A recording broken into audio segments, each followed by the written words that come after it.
हरि ओम नमो नमः। अद्य दशमकक्षायाः कृते पञ्चमपाठः अहं पाठयामि। पञ्चमपाठस्य एकगद्यांशः लघुगद्यांशः अहं पाठयामि।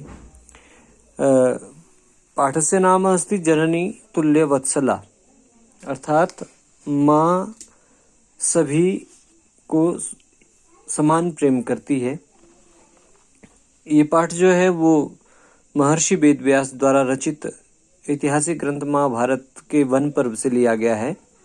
और ये कहानी ये पाठ हमें बताता है कि माता की जो दृष्टि होती है वो सभी के प्रति समान होती है।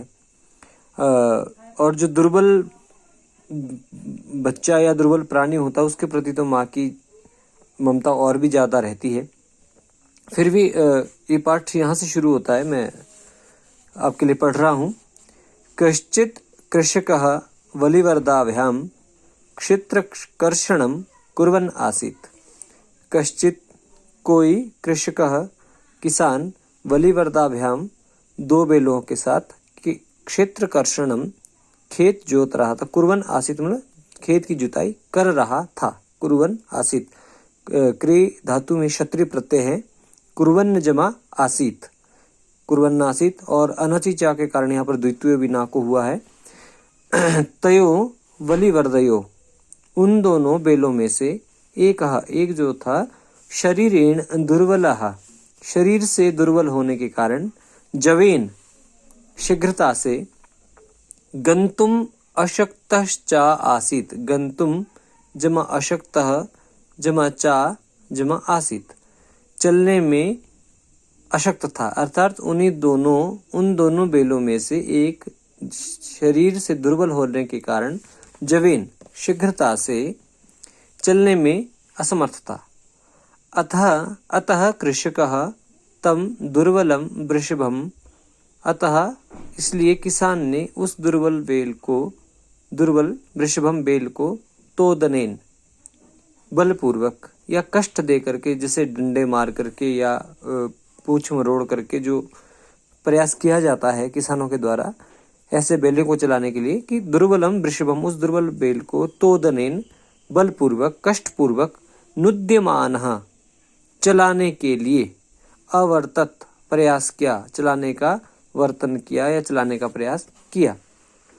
स ऋषभः, वह बेल हल मूढ़वा, हल को ढो करके गंतुम अशक्ता, चलने में असमर्थ, क्षेत्रे खेत में पपात गिर गया।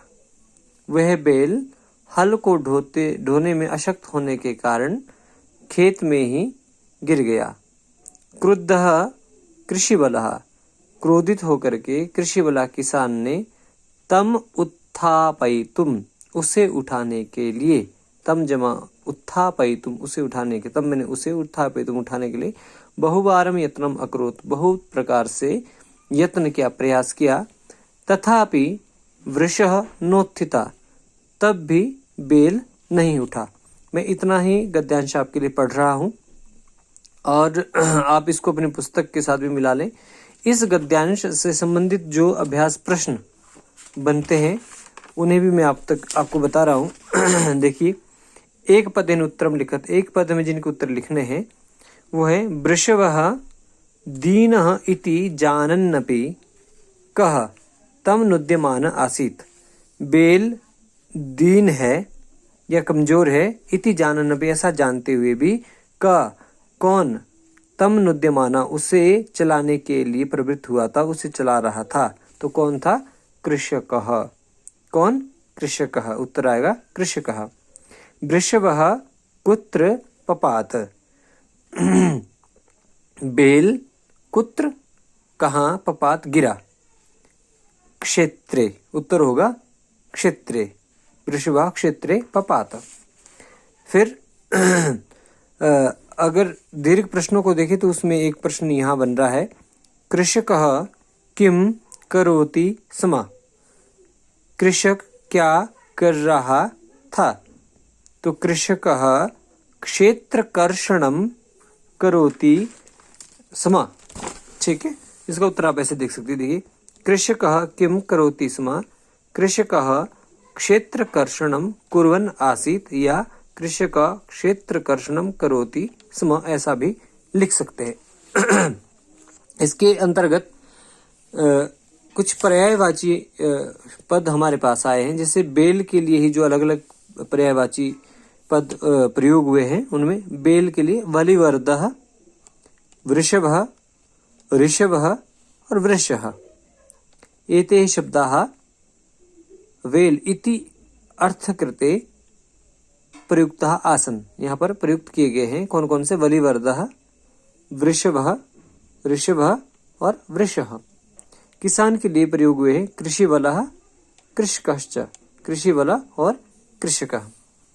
कुछ संधि पद इसमें आए हैं मुख्य रूप से देखने के लिए कि कुर्वन् जमा आसीत, कुर्वन्नासीत, कर रहा था। तयोरेकः, तयोः मैंने उन दो में से एक। न उत्थिता, नो नोत्थितः, न और उ को गुण हो गया है नोत्थितः। सम्यक आपको ये पाठ अवश्य समझ आया होगा, ऐसी आशा है। एतस्य अन्य भाग अहम लघु लघु भाग रूपेण प्रस्तोमि। तावत् शुभमंगलम।